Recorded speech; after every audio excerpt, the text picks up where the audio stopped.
அவதானத்தை செலுத்தப் போகிற செய்தி இவ்வாறு அமையப்பெறுகிறது. இன்றைய தினம் அனைத்து பத்திரிகைகளிலும் முறையாக இடம்பெற்றிருக்கிற ஒரு செய்தியாகும். இதனை நாங்கள் பார்க்கலாம். தேர்தலுக்கான ஏற்பாடுகள் பூர்த்தி. அமைதியான தேர்தலை நடத்த அரசியல் கட்சிகளும் சுயேட்சை குழுக்களும் பொதுமக்களும் முழுமையான ஒத்துழைப்பினை வழங்க வேண்டும். தேர்தல்கள் ஆணைக்குழு வேண்டுகோள் என்பதாக இந்த செய்தியை நாங்கள் இவ்வாறு அவதானிக்கலாம். அமைதியான முறையில் தேர்தலை நடத்துவதற்கான ஒத்துழைப்பு இவ்வாறு தேர்தல்கள் ஆணைக்குழுவினால் கோரிக்கை விடுக்கப்பட்டிருக்கிறது. அரசாங்க தகவல் திணைக்களத்தில் நேற்று இடம்பெற்ற செய்தியாளர் சந்திப்பில் இது தொடர்பான விடயங்கள் வெளிப்படுத்தப்பட்டிருக்கின்றன. தேர்தலை சிறந்த முறையில் நடத்துவதற்கும் சட்டத்தை முழுமையாக செயற்படுத்துமாறு பாதுகாப்பு தரப்புக்கு பணிப்புரை விடுத்திருக்கிறோம் என்றும், சட்டவிரோதமான முறையில் செயற்படுவதை தவிர்த்துக் கொள்ளுங்கள், வாக்கு உங்களின் உரிமை மற்றும் பலமாகும், அந்த உரிமையை நாளைய தினம் சிறந்த முறையில் பயன்படுத்துங்கள், சட்டம் மற்றும் ஒழுங்கையும் பாதுகாக்க ஒத்துழைங்கள் என தேர்தல்கள் ஆணைக்குழுவின் தலைவர் ஆர்.எம்.ஏ.எல். ரத்நாயக்க நாட்டு மக்களுக்கு இவ்வாறு வலியுறுத்தியிருக்கிறார். அரசாங்க தகவல் திணைக்களத்தில் நேற்று இடம்பெற்ற ஊடகவியலாளர் சந்திப்பில் பொதுத் தேர்தல் குறித்து தெளிவுபடுத்துகையிலேயே அவரால் இவ்வாறு தெரிவிக்கப்பட்டிருக்கிறது. பொதுத் தேர்தலுக்கான சகல பணிகளும் நிறைவடைந்துள்ளன. தேர்தல் கடமைகளுக்காக நியமிக்கப்பட்டுள்ள அரசு உத்தியோகத்தர்கள் மற்றும் தற்காலிக உத்தியோகத்தர்கள் தமக்குரிய கடமைகளில் ஈடுபட வேண்டும். கடமைகளில் ஈடுபடாமல் இருப்பது தண்டனைக்குரிய குற்றமாகும். வாக்காளர் அட்டைகள் விநியோகம் நிறைவடைந்திருக்கின்றன.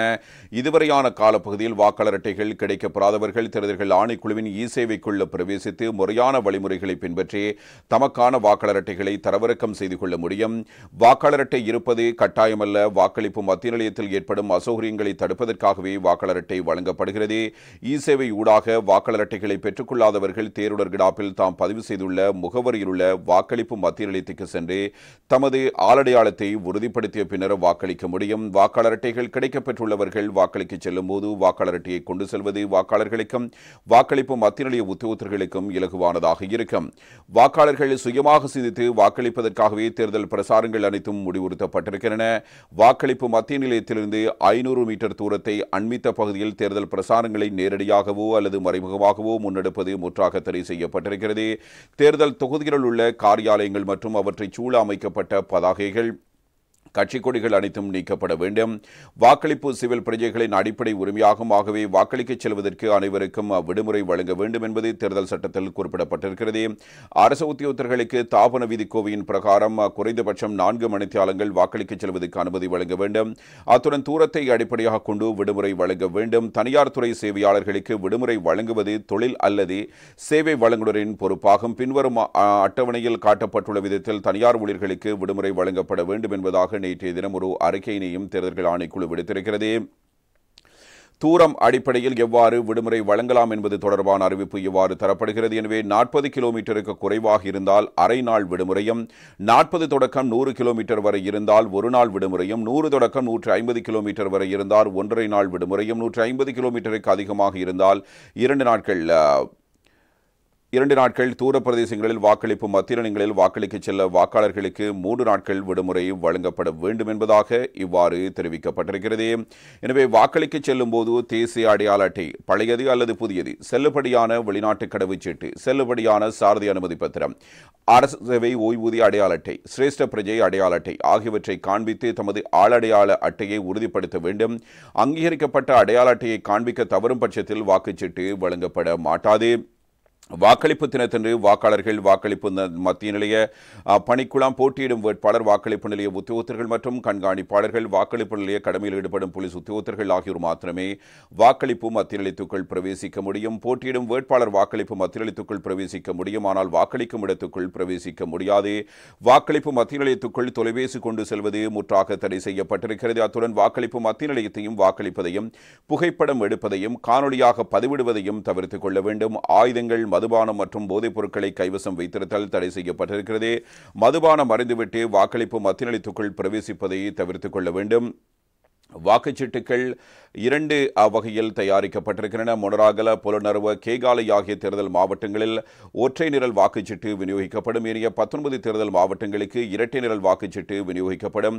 வாக்காளர் ஒருவர் தாம் விரும்பும் அரசியல் கட்சி அல்லது சுயேட்சை குழுவின் பெயர் மற்றும் சின்னத்தின் முன்பாக புள்ளடியிட்டு வாக்களிக்க முடியும். வேட்பாளர் விருப்பு வாக்கு ஒன்றை அளிக்க விரும்புவாராயின் ஒரு விருப்பு வாக்கு இலக்கத்தின் முன்பாக புள்ளடியிட முடியும். 2 விருப்பு வாக்குகளை அளிக்க விரும்புவதாயின் 2 விருப்பு வாக்கு இலக்கங்கள் முன்னிலையில் புள்ளடியிட முடியும். அதேபோல் 3 விருப்பு வாக்குகளை அளிக்க விரும்புவதாயின் 3 விருப்பு வாக்கு இலக்கங்கள் முன்பாக புள்ளடியிட முடியும்.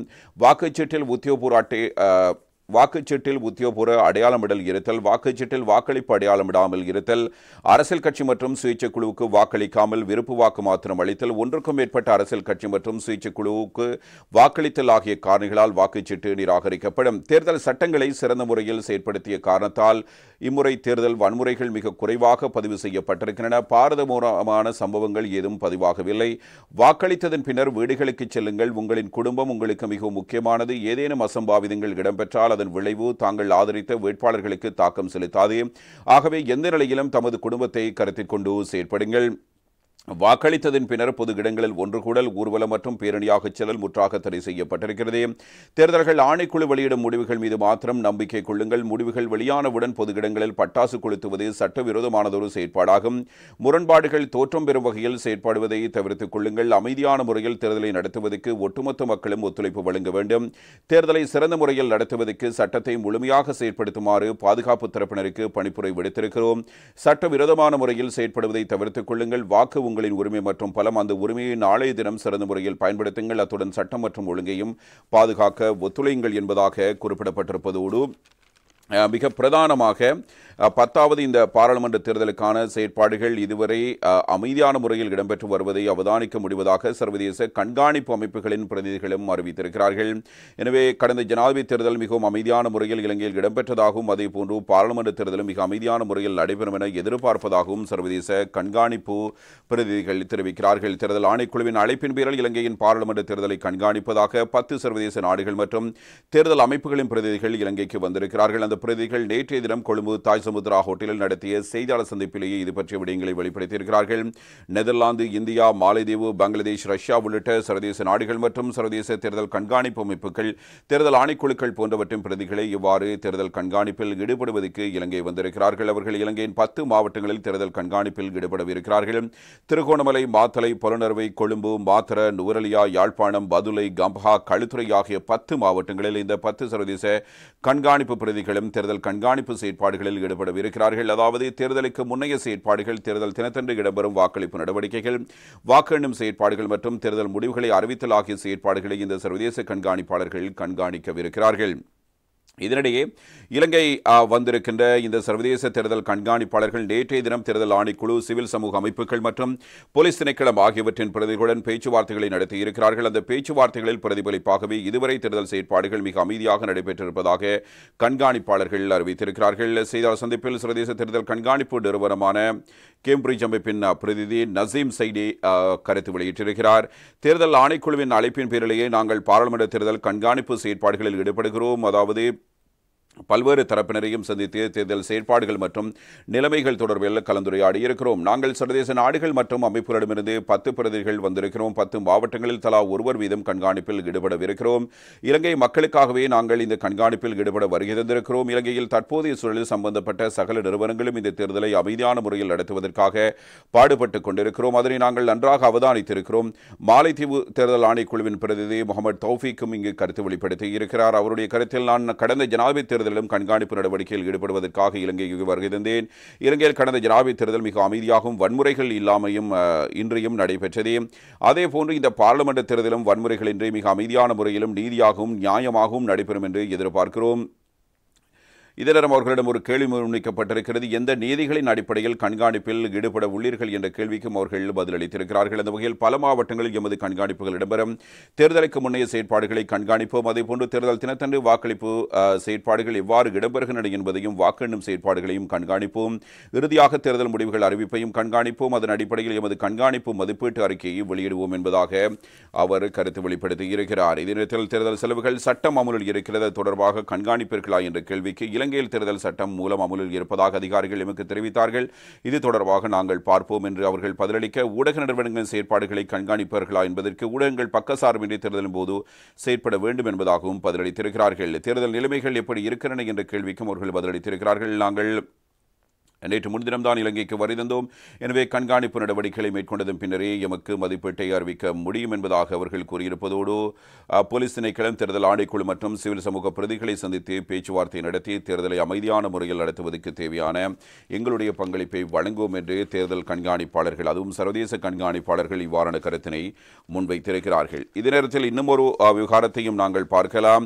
வாக்காளர் அட்டையின்றியும் தேர்தலில் வாக்களிக்க முடியும் என்ற அறிவிப்பு வெளியாகி இருக்கிறது. எனவே அங்கீகரிக்கப்பட்ட அடையாள அட்டை இல்லாவிடின் வாக்களிக்க முடியாது என்பதாக தனியொரு செய்தி இவ்வாறு தரப்பட்டிருக்கிறது. எனவே வாக்களிப்பு செய்வதற்காக ஊக்கமளிக்கும் வகையில் அதனிடத்தில் அதற்கான வாய்ப்பினை ஏற்படுத்தும் வகையில் இவ்வாறான அனுமதிகள் வழங்கப்பட்டிருக்கின்றன. வாக்களிக்க செல்லும் போது வாக்காளர் அட்டையை கொண்டு செல்ல வேண்டும்.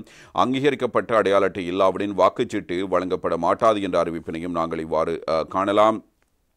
இதில் பிரதானமாக தேசிய அடையாள சட்டையின் இலக்கத்தை உள்ளிட்டு தகவல்களை ஆராய வேண்டும் என்றும் அதன் துணையுடன் கிடைக்கப்பட்ட தகவலின் தேர்தல் நடவடிக்கைகளுக்கான தேர்வுநர் பதவி விவரம், பாராளுமன்ற தேர்தல் 2024 என்பதனுள் பிரவேசித்து சில நடவடிக்கைகளை இணையத்தின் மூலமாக மேற்கொள்ள முடியும் என்பதாக குறிப்பிடப்படுகிறது. அதாவது நிகழ்நிலை முறைமை ஊடாக வாக்காளர் அட்டையின் பிரதியை பெற்றுக் கொள்வதற்கான வாய்ப்பு ஏற்படுத்தப்பட்டிருக்கிறது.